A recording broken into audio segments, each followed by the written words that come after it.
Hi, everybody. It's Dr. Mary Claire Haver. For those of you who don't know me, I am the creator and founder of the Galveston Diet. I am also a wife, a mom, an OB-GYN, and here today to talk to you about diet and inflammation. So many of us don't truly understand what inflammation is. So there are two forms of inflammation that affect our body. There's acute inflammation and chronic inflammation. Acute inflammation is the response of a body to a pathogenic insult, like dysfunctional cell, like a tumor cell, invading foreign agent like a virus or a bacteria, or exposure to a toxin. So, the purpose of inflammation is to attract immune cells to this insult or injury in order to destroy the insult or the injury and then return the tissue to a normal state. Hi, Michelle. How are you? Hey, Rhonda. So we need inflammation. That is part of our normal functioning system. We don't live in a bubble. There are, we get viruses, we get exposed to bacteria, we get exposed to toxins. And sorry, my Invisalign makes me lisp, and so I have them in right now. So acute inflammation is great. Right now, I'll show you guys, I am wearing a boot because I have chronic inflammation in my ankle. I probably had an acute injury that I let go too long and kept working out and kept doing things on it and didn't listen to my body. And Linda, welcome. She purchased the plan and starting Monday. So excited for you. So I'm now having to immobilize my foot so that it can heal. It's gotten into the phase of chronic inflammation. It's been over 3 weeks. So chronic inflammation is when the acute system fails and your body is constantly fighting off a foreign invader, and in some cases of autoimmune disease, it's actually fighting normal tissue that it thinks is foreign. And we know that so many disease states are affected by this state of chronic inflammation. Heart disease, stroke, Alzheimer's, dementia, all the autoimmune diseases, Crohn's, thyroid disorder, all of it has an inflammatory component. So what can we do about it? Well, you can't change your genetics, but you definitely can change your environment and change your nutritional habits to put you into a state that will decrease inflammation. The American lifestyle and the Western diet. So when I talk about those two things, when we talk about Western diet, it is the stereotypical diet that most people in the United States eat. It is filled with convenience foods. It is filled with processed foods, and all of that is highly, highly, highly inflammatory, not only to our gut, but once those chemicals that are processed, once all the processed sugars and the simple sugars get into your system, it leads to a level of inflammation. So the Western lifestyle itself, the Western diet, American lifestyle, when you combine the diet with the lifestyle that, God bless us, we are running too fast. We're not getting enough sleep. We're so stressed out. We're in this go, go, go, rush, rush, rush, more. And it is just leading to this huge prevalence and dramatic spike and increase in obesity, in heart disease, and people getting sicker younger and younger, and dying of things they used to not die of. We've done a great job in medicine of taking away a lot of diseases that people died of 100 years ago. Typhus, diphtheria, bacteria, bacterial diseases. But we are not doing great with chronic illness. And it's because of our lifestyle. It's because we are not focusing on our health. And a lot of it is that we just weren't educated. Honestly, as a medical student, I didn't know a lot of this stuff. I didn't understand it, and I don't think the people who taught me understood it. So I love that there's a definite push for that now, especially in medical education. And I'm reading Michelle Lynn, inflammation is so bad. You're right, it's horrible. 1 month in and I'm down 15 pounds. Nothing else would work. Love it. Aw, thank you. Rhonda, you do need this shirt. I posted a link for the merchandise at the top of the page. Of course, Judy, men can do this too. Galveston Diet, I developed it for women, but so many women are putting their partners on it. So lots and lots of men are doing it without really probably knowing it and are doing great. My husband does it. He's religious about it. He looks amazing. And developed for women, it works for everyone. The only one I would not consider doing it is anyone who's pre-adolescent. So Teenagers, yes, absolutely. But always talk to your doctor or pediatrician. Talk to your doctor if your child's still under the care of a pediatrician. Always talk with them before doing anything nutrition related. So I've got my notes here. So the thing about processed foods is, one, the way that they process the carbohydrates, the way that they process the wheat, the grain, is they strip the outer coating, which has the bran and the fiber and the vitamins and the minerals, and just get it down to the protein, the gluten, and the sugar that is left in the kernel of the grain. And that takes away, fiber slows down the absorption of sugar, so your blood sugars rise a lot slower when you have the fiber. It that outside coat, the bran coat, is also packed with so many micronutrients. I'm not saying that grains are all bad. They're not. But, the way that they're processed when we eat the crackers and the cookies and the breads, so many of them strip away all the healthy stuff that would have made that a healthier choice in moderation, rather than, so not all carbohydrates are the same. The other thing that processing does, especially in the baked goods, is they use certain oils or shortening agents that are packed with omega-6 fatty acids, which are highly, highly inflammatory as well. Corn oil is one that is used heavily in the baking industry, especially in commercial baking. It has a longer shelf life, and it gives a better texture when they're doing the commercial, large-scale baking. Unfortunately, it's hugely inflammatory. They also put a lot of hidden sugar in those products as well. So you know what? If you are going to indulge in a baked good from time to time, make it at home from fresh ingredients. Don't go to the store. They're putting also artificial coloring to make it look prettier. They're putting artificial flavoring to give it an aroma or make it taste better. You don't need any of that crap. I'm not saying you can never have a cookie, for God's sake, but make your own. Make it from scratch. And you will get rid of a lot of the things that cause tremendous amounts of inflammation. Hello, I'm planning on purchasing your program. I've already started the intermediate fasting. Great, and it felt a difference. That's fabulous, Lisa. I'm so happy for you. So, also, I have kids. So many of you are parents out there who are watching this. And when I was little, we were so busy. I was working over 100 hours a week as an OB-GYN. My husband was killing himself driving to Houston for his job, also traveling a tremendous amount. I was completely reliant on convenience foods. It makes me cry, to get through the day. My kids ate chicken nuggets. They ate, anything frozen I could just throw in the heater to make it fast. And I didn't know what that was doing to them. I didn't realize all of the inflammation it was causing in their little tiny bodies that were growing, and I was just trying to get them fed. And so, I did the best I could at the time, but now that I'm educated, I look back with I just wish I would have known better and taught them a healthier pattern. And it's funny because I took a sabbatical when Mad started kindergarten, Catherine repeated third grade, and we moved to Venezuela. And there we were forced to eat fresh food, because I couldn't go to the grocery store all the time, and it was super expensive, and it was just easier because we had some help around the house. She would go to the market and buy all the fresh fruits and vegetables, and she would spend the day chopping, and then put them in all Tupperware and label everything in Spanish. And so they had fresh fruits, fresh vegetables to snack on. I would pack that in their lunches. And for dinner, we would have some kind of a protein with a light sauce, no carbs. And, we didn't eat a lot of carbs there, and we would have veggies and fruit, and that was it. That is what we ate. My kids have never been so healthy. There was no fast food. There was nothing convenient.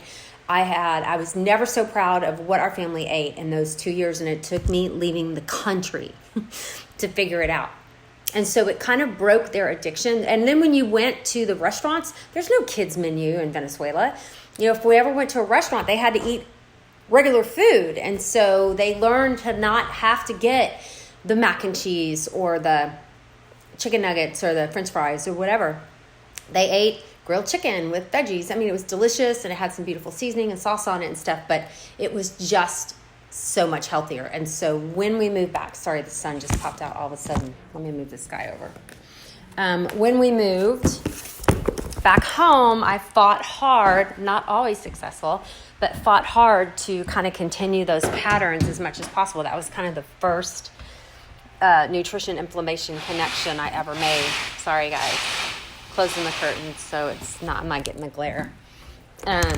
Sun's out. That's great. We've been having tremendous amounts of rain in Galveston. So, hi from New Zealand. Hi. Okay, Sherilyn Sorrell. Hi from New Zealand. Okay, I lived in New Zealand. Right after I graduated from university, I went to University of Canterbury for a semester, and I lived in Christchurch, and we traveled all around the island, and it was fabulous. So excited that you are joining us from New Zealand. Sugar addict here. Andrea and David Oxley. I hear you. So when we look at specific foods that are inflammatory, I mentioned the artificial coloring, the artificial ingredients, and the simple sugars. Let's talk about, the top, probably the top 5 or 6 things that are, we know are hugely inflammatory in all diets. So it's going to be the trans and saturated fats. Now, in the U.S., trans fats have now been banned by the FDA. So it's really hard to find a trans fat in any processed foods. They're out there, but so we're lucky there. And then overabundance of saturated fat. I'm not saying that all saturated fat is bad. Again, everything in moderation. Your saturated to unsaturated fat ratio should be 1 to 1.5. So basically, you should be eating 1.5 times the amount of unsaturated fat versus saturated fats in order to decrease your inflammation levels. Omega-6 polyunsaturated fatty acids, or PUFAs, P-U-F-As, are just fatty acids. Omega-6 fatty acids. Sugar, highly inflammatory.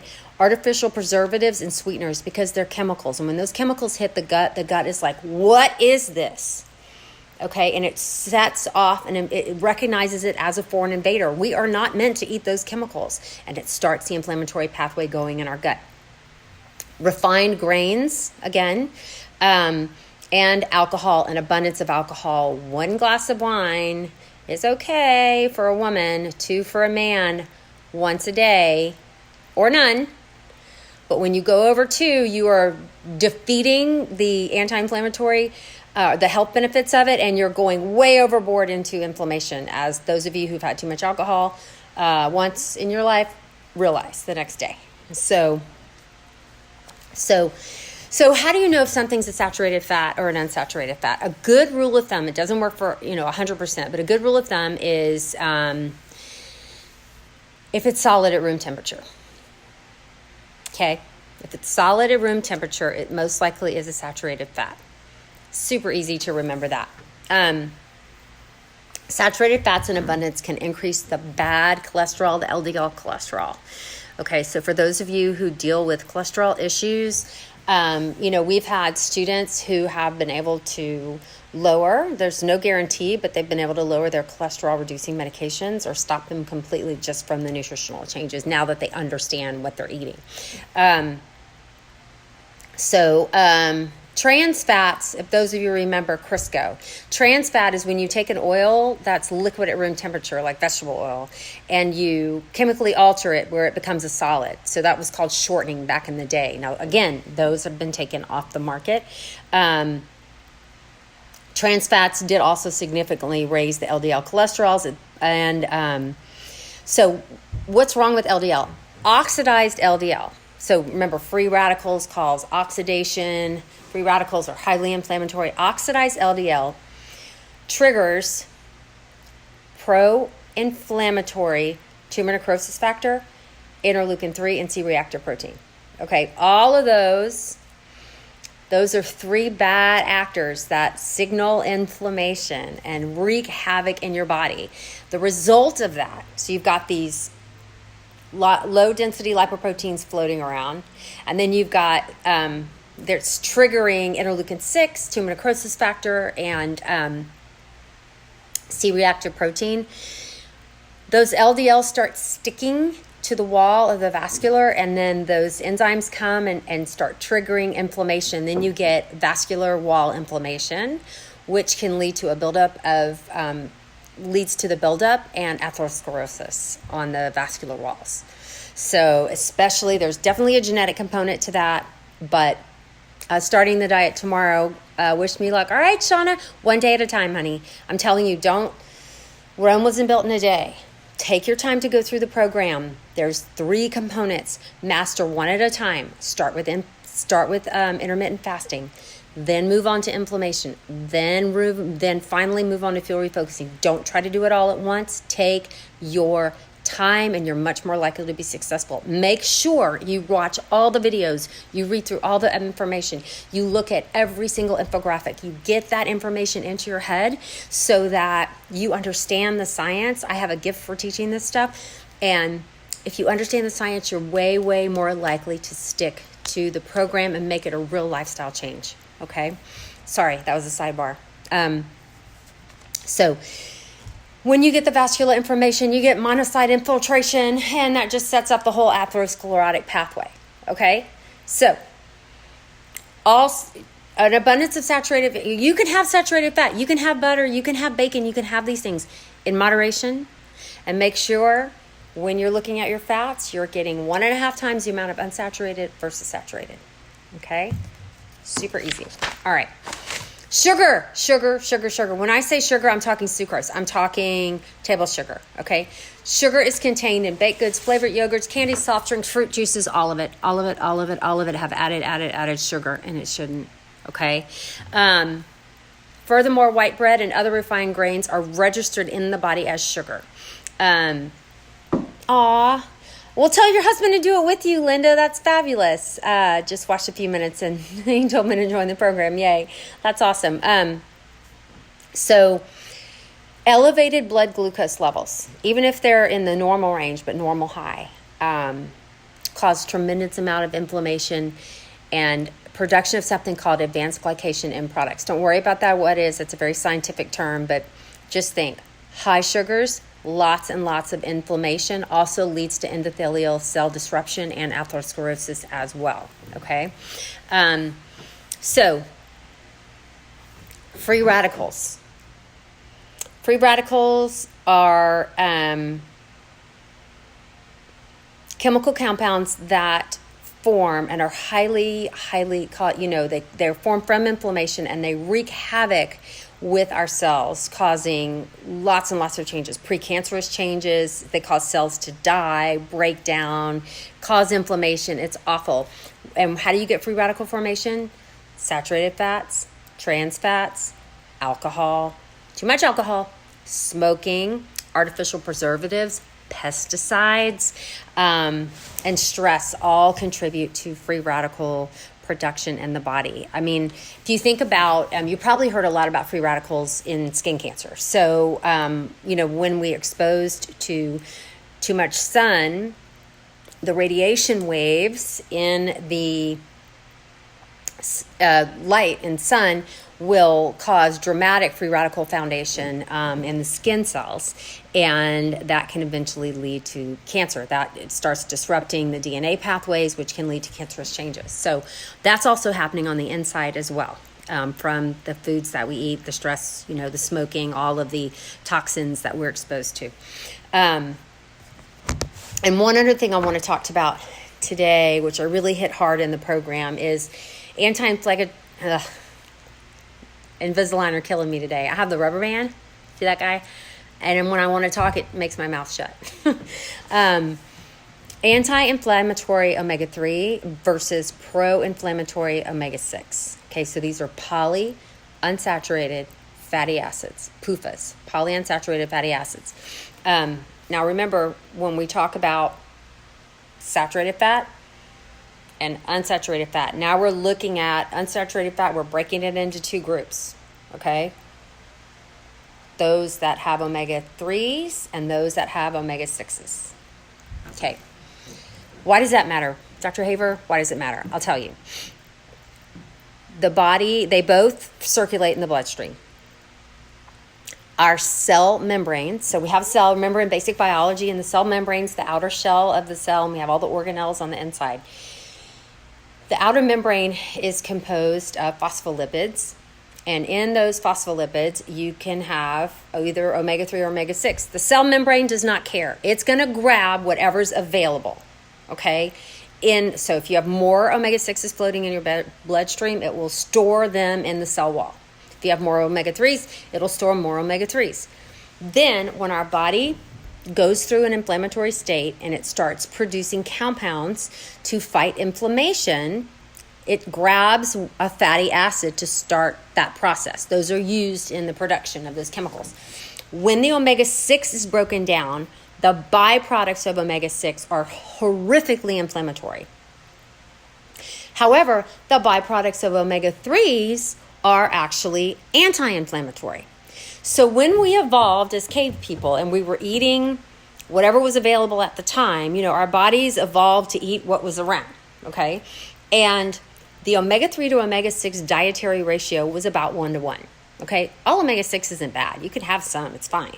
It was 1-to-1, okay? So we had an equal amount of omega-3 and omega-6. When the body goes through this process, these natural processes, you have a little bit of inflammatory stuff. Well, it goes off to fight acute inflammation, and that's great, okay? You step on a nail, you're chased by a saber-toothed tiger if you're one of those cave people.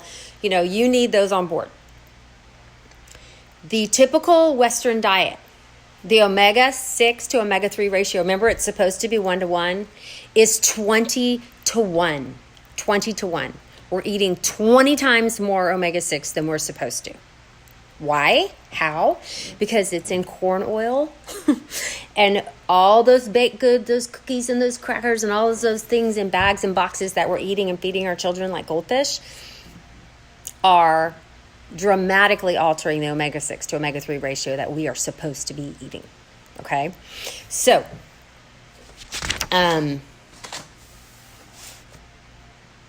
packaged and processed foods, high in omega-6. What's high in omega-3s? Cold water fish, so that's salmon, tuna, and trout, okay? Flax seeds and chia seeds, olive oil, walnuts, are all high in omega-3s. So, cutting out the sugar, cutting out the processed. The processed has so many bad things to it, okay? It has added sugars. It has grains that have been stripped away of all the good stuff. It has artificial coloring. It has artificial flavoring. And, it's packed with chemicals. And it's packed with omega-6 oils, high omega-6 oils. They taste delicious, I know, but they are killing you on several different fronts. Okay, it's trying to kill you. When you look at those pretty boxes, just think, it's trying to kill me in 5 different ways. So, what is an anti-inflammatory diet? What is that? Well, I go through that ad nauseum in the Galveston diet and I give examples, but eat a balanced variety of micronutrients. Eat a balanced variety of micronutrients. What does that look like? Eat the rainbow, eat fruits, eat vegetables, and try to hit as many colors as possible. Red, blue, yellow, green, all of it. Purple, eggplant, whatever. Each one of those colors represents a phytochemical, phyto mean plant, a plant-based chemical that fights disease in some way. Okay, they're all meant to be there. We're meant to eat them. Reduce your amount of saturated fat. You don't have to get rid of them altogether. I love to eat beef, but I eat beef in moderation, okay? Eliminate all foods containing trans fats. So for those of you out of the U.S., it may not be banned in your country yet, so that's something you have to look for. Fortunately for us in the U.S., it's very, very hard to find now. Eat at least one good source of omega-3 fatty acids per day. So remember the list in general. Cold water fish, salmon, tuna, or trout. I'm eating either salmon or tuna at least 3 to 4 times a week. Okay? Flax seeds and chia seeds. I have them in the pantry. I sprinkle them on things. I add them to things. I put them on my yogurt. I use olive oil extensively in cooking. Okay? I eat walnuts at least 4 or 5 times a week. I have a giant thing of them there because I know that they're packed with fiber, micronutrients, healthy fats, and omega-3s, okay? Try if when you eat grains that you're eating whole grains. You're not eating a processed grain, okay? Try to eat whole grains. Don't let the fiber be stripped away. Try to make sure that the protein source that you eat is lean, so your chicken, your turkey, your beef, because it will limit the saturated fat. You get all the benefits of the protein and the micronutrients there. And get rid of processed and refined foods. That is a basic anti-inflammatory diet in a nutshell. So hopefully you guys learned something today. Let's see, more tidbits I can give you. I've got my notes here. I've got some eat this, not that things. Okay, pro-inflammatory foods, white rice, pasta, and bread. Okay, what can you replace that with? Brown rice or a soba noodle. Okay, pastries and donuts. Try oatmeal or nut butter. Hamburgers and french fries, a black bean burger and sweet potato. Bagged potato chips. How about some edamame with light salt? Let's see. I love that. Somebody was asking questions. Give examples of whole grain. Oh, Jennifer. So when you can look on the packages, and the first ingredient should be whole grain or whole wheat. If you're going to indulge, for those of you who are doing Galveston for Life who don't need the weight loss, our macros are different than the weight loss component, and so you're adding back in more carbohydrates, more healthy carbohydrates. So when you're looking at the packaging, you want to do whole grain or whole wheat if you're doing a wheat-based product, and then let's see what else. All right, that's it, guys. Dr. Haver is signing off, and I hope you all learned something and enjoyed the talk today, and we'll chat later.